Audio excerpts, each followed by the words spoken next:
So now we're going to do a recap of some of the special angles. I'm not going to do the quadrantal angles. I don't want to give you too much. So say we have an angle T, and we're talking about the sine of T and the cosine of T. Now I'm always going to put the sine first. I don't think I can break that habit. And then we're going to look at the 45 degrees. You know what? I'm going to do that in order.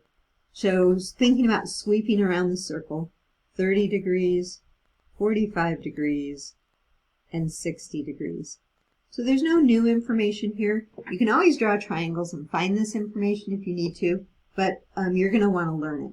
So the sine of 30 degrees, that's 1/2. That's the one I always remember.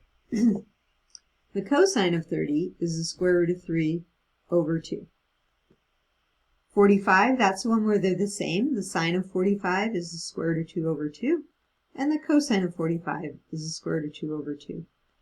And then the 60 degree, that's just the opposite, way of the 30 degree, right? Like they switch places. So the sine of 60 degrees is the square root of 3 over 2.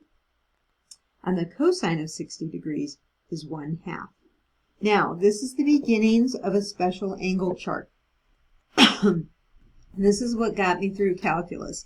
My teacher, my trigonometry teacher, made me write out the chart every day. For like 2 weeks, we had to write it every day. So we learned our special angles and our quadrantal angles, and then it just made it a lot easier in trigonometry to know that information.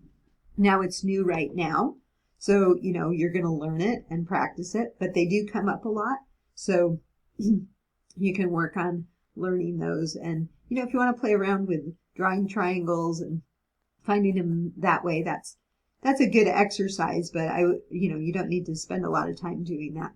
Eventually, though, we want to know our special angles.